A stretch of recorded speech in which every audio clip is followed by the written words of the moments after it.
Hi everyone, I'm George, this is Jurijs, and we're getting this beautiful 120 centimetre Nature Aquarium ready for a photo shoot for the International Aquatic Layout Plant Layout Competition or Contest. IAPLC. ADA contest. Japan contest. World Championship. Basically the biggest aquascaping contest in the world. Definitely, by far. By far. Me and Jurijs tried to participate most years. We never do very well because we're too busy doing other people's tanks, aren't we? Yeah. If we only had one tank to do all year, I reckon we could probably do quite well. But we do like hundreds a year. Yeah, it's the amount of work we put in, and this is my first serious attempt for, I think, first time for the past, I don't know how many, 3-4 years? No, like seriously, first time I did a tank specifically for IAPLC. And the past years I always took a picture of some commercial works and submitted those. So this is my first reel, and I'm now putting really work into it and shooting it at home. All other tanks I shoot it at trade shows or at customer places, so not under optimum conditions. Should I talk more what we're doing in detail? Yeah, let's switch the camera around, hang on. Okay, so what we just did, we kind of cleaned the glass, basic, you know it, you have to clean the glass. Then we kind of cleaned the cosmetic sand to have it like perfect clean, and as you can see in the front it looks like there is literally no sand in there, so it's like just 1 or 2 millimeters in the front, and then it's this rising to the back. And what we kind of realized by taking test shoots of this aquarium, that we have too much open space in the foreground, so we got some plants from Tropica in here in this box. So without any further ado, let's open this box and look inside. Let's do a box opening. Yeah, unboxing Tropica plants. I love getting my plants from Tropica in the boxes like this. They're so fresh. Yeah, those got delivered I think yesterday, or the day before yesterday, I don't know. For those that don't know, Jurijs is social media manager for Tropica. He does an epic job on particularly on their Instagram and Facebook accounts. For those that aren't already on them, I suggest checking them out. Yeah. So links below. Cyperus Helferi. Look at that, that's beautiful. Really long. I do love Cyperus. Yeah, and there is 2 things about the Cyperus Helferi, guys. First of all, on this side of the tank, maybe we can show you right now an image how it looked before with full water inside. On this side is a little bit dark because of the crypts in the back. On this side, over here, if you film from the front, we have the beautiful Microsorum Trident with a light color. There is some nice contrast, and it lacks a little bit of this contrast on the right side, so we're going to add the Cyperus Helferi over there. This is reason number 1 for the Cyperus Helferi, and reason number 2 is, if you look over here, the entire background is planted with crypts. And crypts, as you know, sometimes they melt. So this is my plan B, having 20 pots of Cyperus Helferi. So if the crypts melt during the contest in Magdeburg, which is part 2 for this tank, we're shooting the final picture today, and tomorrow we're taking this tank apart, basically recycling all the components. We take it all the way to Magdeburg, and I will try to compete in a live contest with exactly the same layout. And if the crypts melt at show, I have Cyperus Helferi with me to replace them. Plant number 2 we have in the box is Cladophora, the moss ball, algae ball. Yeah. Actually, it's an algae. It's algae. Yeah, it's called moss ball, but it's an algae. And it's actually formed, isn't it, by constantly rolling on like a tidal thing. It rolls on the builds up over the in the water flow. It constantly rolls, builds. And what happens if you kind of take several small pieces, if you keep it rolling and changing, it will build up like this shape again. And what we're gonna do with this one, we're gonna use it as a carpeting plant because it's instant. To fill up the open space in the foreground and create some sort of, thank you George here for the little stone, to fill up the open space and have a transition from sand area to those rocks with beautiful Bucephalandra red.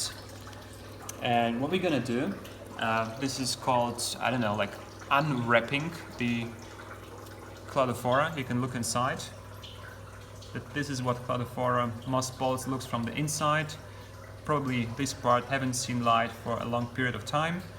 You can kind of remove those little pieces that are loose, but other than that, now you have a flat piece of this Cladophora moss.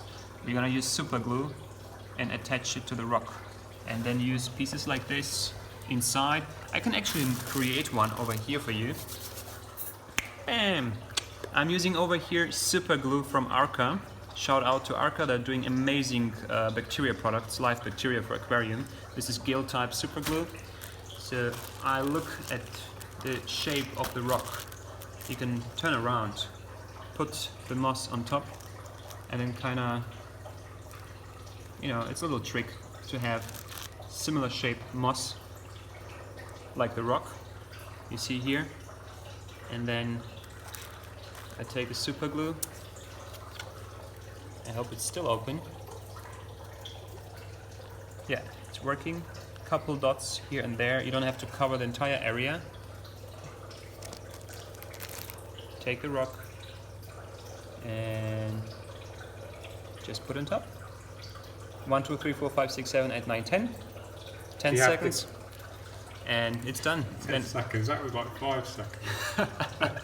And basically this can go inside the tank like instantly. This is secured, this moss gonna stay here forever. You do that now? Huh? Stick it in now. We can put it in there, yes, okay. So let me just look at it. Yeah, I give it a quick wash before I put it inside, just a second. Okay, so I just got this little cup of water. The reason I do it, I don't know the conditions the moss was kept in. I want no dirt in the aquarium to have the water as clean as possible.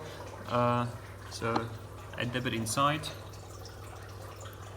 And this is going to remove some dusts and some loose particles that are attached. I can squeeze it a little bit like a sponge in here. And then it can go inside the tank. Place it right here, dig it a little bit into the substrate, and there it is. I have several portions available, I don't know, 20 bowls, whatever, 25, I don't know. We're gonna work them around all the rocks. So guys, maybe we run a time lapse. You can enjoy the process and then you will see how they look inside. Okay, so we've got the moss balls ready to go into the aquarium. Jurijs has already glued them to some flat stones, and he's going to strategically place them around the foreground in various places just to get this really kind of naturalistic appearance and fill up some of that empty space, which otherwise looks a little bit too empty. So just to remind you guys that we're photo shooting this aquarium for the IAPLC contest, and then we're going to strip it down, transport it, all the plants and the hardscape, to Magdeburg tomorrow for the Art of the Planted Aquarium aquascaping contest. So Jurijs will be creating a very similar layout in a slightly smaller aquarium. I think it's 1 metre by 50 centimetres by 50 centimetres, where this is 120 centimetres by 50 front to back by 40 high. But it's going to be a very similar concept, isn't it, the layout? Jurijs? Yeah, exactly the same, just smaller. Yeah. Okay, so Jurijs is now planting the Cyperus Helferi in between the wood and the crypts. This is just going to add an extra texture, a bit of a brighter green colour, and it's just a very subtle addition to the aquascape. But when you're dealing with this level of aquascaping, it's the subtle additions that really make the difference. And one of my favourite kind of phrases or lessons in aquascaping is it's the details that matter. So a little detail, one detail when viewed on its own doesn't make much difference, but when you focus on lots of details, they all add up to make quite a big difference to the aquascape. And I think that's what separates, you know, good aquascapers from great aquascapers. It's the attention to detail. Do you agree with that, Jurijs? Of course. Couldn't agree more. Here's a close-up of the Cyperus Hellfairy, just blended in beautifully with the crypts there. It just looks really natural. It's a real inspired move, that Jurijs. Really nice. It's got kind of similar texture with the spiky, but the surface of the Cyperus is a lot smoother and it's a lot brighter green. So you've got this contrast, but still with an essence that it's a similar texture. So really nice balance. Let's get a bit of a wider angle shot. Yellow shrimp. Hey. Check out the yellow shrimp. Loving the cladophora. It's one and only yellow shrimp in here. It's the only yellow shrimp in the tank. So what are we doing now, Jurijs? Okay guys, this is the final step. The final detail. The final detail. We're going to add some graded gravels. I don't know where they are from. I have so many different kinds of, so I just picked them up. And there is a little trick I want to tell you. So basically use a spray bottle, and if you look over here, this corner, it's dry. You spray, they're wet, and this is what they look inside the aquarium. So that's how I test it. I hold them like here next to the aquarium and I see, are they matching? Yeah, do they match the color of the rocks? And I think those work perfectly because some of the protostones, they have a little bit of reddish. Yeah, just gonna take them, go inside.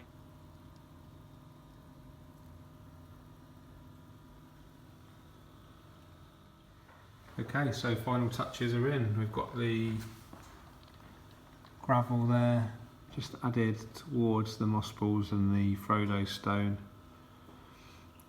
Just these little touches that really make a difference. Just little tiny handfuls sprinkled around the base. Looks amazing. Well done, Jurijs. That's really great. Thanks, buddy. Really looking forward to photographing it properly.